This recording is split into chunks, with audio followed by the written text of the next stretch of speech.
KJ 방송 시청자 여러분 안녕하십니까. 오늘은 윤석열 황교안을 따라하는 이준석은 사라져야, 이런 제목으로 말씀드리도록 하겠습니다. 지금 대선철이죠. 6월 3일에 선거인데 각 정당에서 이제 공약을 발표합니다. 이 공약이란 원래 공적인 약속이라는 뜻으로 공공이란 공자를 쓰는데 실천도 못할 공약들은 남발한다. 그래서 텅 빈다는 공자 써서 그런 공약이라는 뜻으로 이제 좀 비난과 비판을 많이 받습니다. 하지만 저는 그렇게 생각합니다. 뭐 어차피 정치라는 것은 듣기 좋은 이야기 하는 것도 정치인데 빈 공약 여기까지는 뭐 괜찮다고 생각하는데, 문제는 그 소수 집단을 차별하고 혐오하는 이런 공약은 발표하지 말아야 된다. 저는 이렇게 봅니다. 이준석 후보 측에서 2호 공약으로 발표한 것이 뭐냐면 국내 기업 리쇼어링 정책을 발표했습니다. 이게 무슨 말이냐면 해외에 나가 있는 한국 기업을 국내에 유턴시켜서 대비 데려오겠다. 이런 정책인 거예요. 그럼 어떻게 데려오냐? 그럼 예를 들어 베트남에 진출한 한국 기업을 대비 데려오려면 베트남의 노동자들을 한국에 불러온다. 그럼 어떻게 불러오냐? 베트남에서 받는 임금만큼 한국에 데려와서 한국에서 지급하고 이렇게 데려온다는 거예요.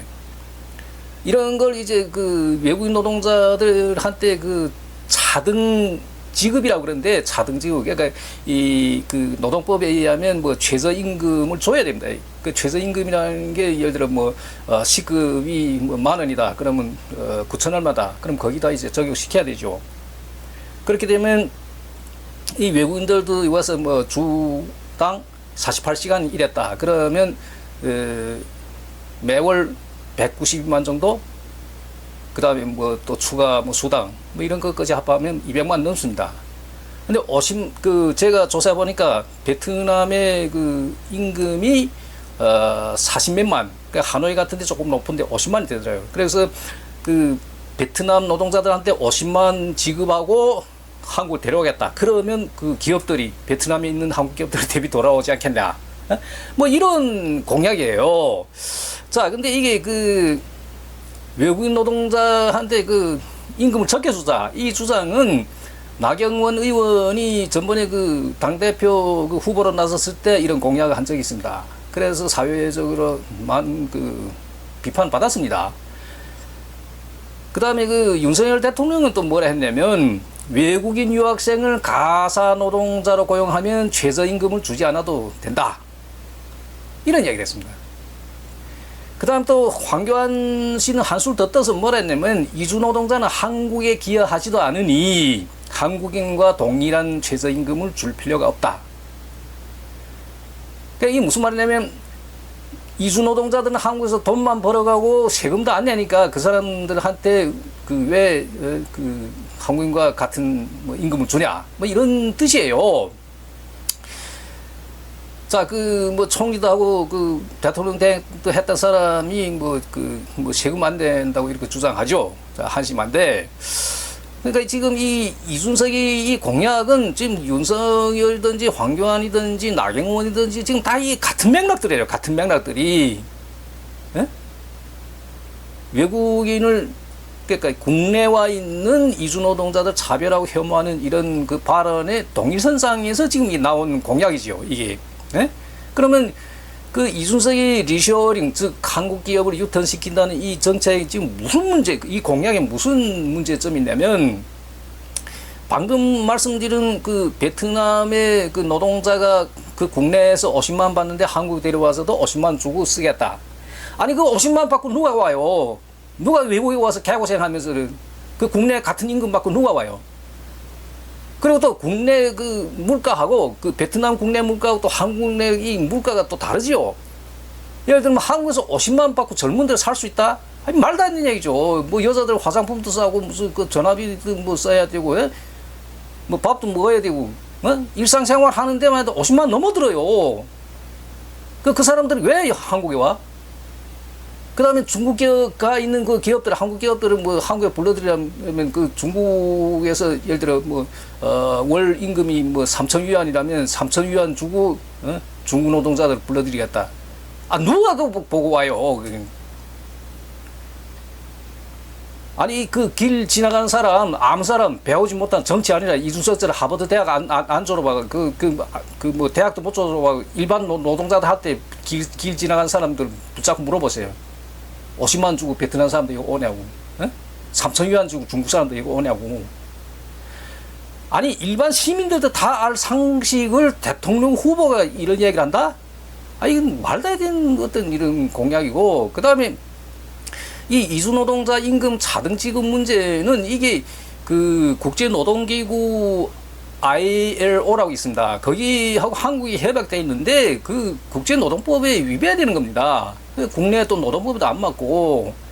근데 이게 뭐 저기 이주노동자들한테 뭐 차등 지급한다. 차등 지급까지 좋은데 무슨 그 소자국에 무슨 임금을 적용시킨다. 참 너무 한심해. 뭐 막 쌍욕이 나가네 이거. 그 다음에 지금 그 한국 기업들이 IMF 이후에 지금 그 해외 나간 기업들이 지금 많죠. 근데 그 인건비 하나 가지고 예를 들면 한국의 인건비 뭐 중국에 무슨 두세 배 된다, 뭐 베트남에 뭐 서너 배 된다. 그래서 그 해외 진출했다. 그 인건비 문제는 여러 가지 요소 가운데 하나예요. 그게 전부가 아닙니다. 전부가 해외 그 진출한 이유가 기업들이 무슨 얘기냐면 예를 들어 베트남에다 공장을 생산하고 공장을 세워가지고 제품을 생산한다. 그러면 베트남 시장뿐만 아니라 그 주변에 있는 뭐 캄보디아 됐든 그 라오스 됐든 그 다음에 좀 더 멀리 가면서 말레이시아 됐든 뭐 태국이 됐든 좀 더 멀리 가 뭐 인도네시아 그 지역을 인도 차이나 지역이라고 그러는데 베트남에다 그 공장 세우는 것은 그건 하나의 그 인도 차이나 지역의 거점이 되는 거죠. 그래서 이런 여러 가지 그 요소 때문에 해외 진출한 거지 단순히 뭐 인건비만 보고 간 게 아니란 얘기죠. 근데 이런 여러 가지 요소를 다 무시하고 무슨 뭐 베트남 사람들 뭐 50만 원 주고 무슨 데려다 쓰겠다. 그럼 뭐 한국 기업 데리고 돌아온다. 아니 무슨 저 하버드 대학까지 졸업하고 무슨 무슨 대통령 뭐 후보까지 나선 사람이 아니 일반 시민들과 뭐 붙잡고 물어봐도 뻔한 그 상식적인 이야기를 이렇게 엉뚱하게 발표한다? 이건 좀 너무 심하다는 얘기죠. 그 다음에 그 이준석 후보는 그 국민의힘에서 이제 쫓겨나고 개혁신당을 창당했는데 뭘 개혁한다는 건지 모르겠어요. 뭐 이따위 개혁, 이것도 그 사람 생각은 개혁이라 생각하겠는데, 베트남 사람 50만 주고 데려오겠다. 이것도 개혁이라고 생각하겠는데, 그러면 이 사람이 왜 이런 주장을 할까? 역시 기존의 보수 진영의 표를 이식한다는 거죠. 무슨 얘기냐면, 보수 진영에서 외국인에 대한 차별, 혐오, 이런 정서가 심한 거죠. 그래서 그거 이용한다는 거죠. 예? 저는 그 한때 이준석이라는 정치인을 잘 봤습니다. 그 돌풍 일으키고 신선한 정치 바람으로 이제 한국의 정치 판도를 바꾸지 않겠냐 이런 기대도 했었어요.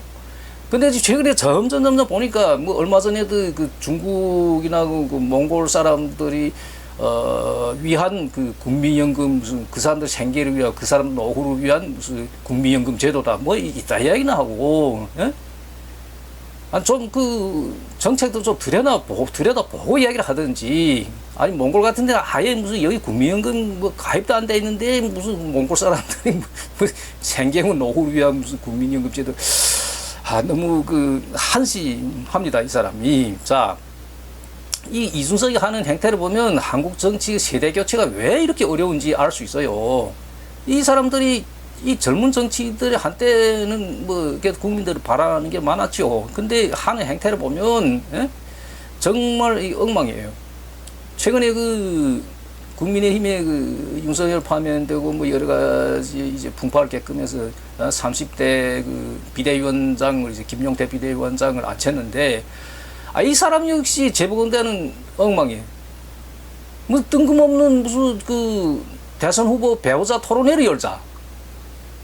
그러면 그 저기 이준석은 뭐 장가 못 가는지 안 가는지 모르겠지만 하여튼 그 이준석은 그 저 뭐야 부인이 없죠.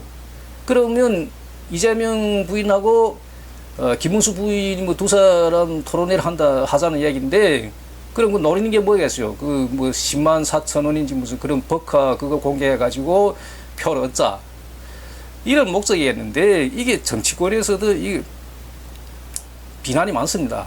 그 국민들도 그렇고 아니 뭐 정치를 하려면 똑바로 해야지. 그러니까 젊은 사람이 무슨 뭐 하긴 해야 되겠지. 근데 이제 기껏 생각해낸다는 것이 이따의 이제 제안인 거죠. 아니 영부인 돼도 그거는 뭐 선출직이 아니에요. 그 사람들은 그 토론회는 뭐라고 해. 뭐 김건희 때문에 뭐 풍파가 많았죠. 근데 뭐 지금 와서 그 배우자 무슨 뭐 토론회를 하자 참 이게 우스운 이야기인데 그래서 저는 이게 보면 그 한국의 젊은 정치인들이 참 좀 국민들 기대하는 게 좀 많겠는데 그게 좀 거기에 부응하게 좀 열심히 노력해야 되는데 뭐 앉아서 엉뚱한 소리나 하고 그러니까 결국엔 거기서 그게 다 뭐 기존의 정치인이든 뭐 새로운 정치인이든 그 판에 들어가면 다 거기서 그거다. 뭐 그 나물에 뭐 그 밥이라 하는가? 그 밥이 그 나물이라는가? 뭐 하여튼 도찐개찐이죠. 그래서 저는 그 결론적으로 말씀드리면 이 이준석이라는 사람은 대선 후보는커녕 정치계를 떠나야 할 사람입니다. 이 사람 제가 보건대는 정말 하는 건 많은 시청 바라겠습니다. 감사합니다.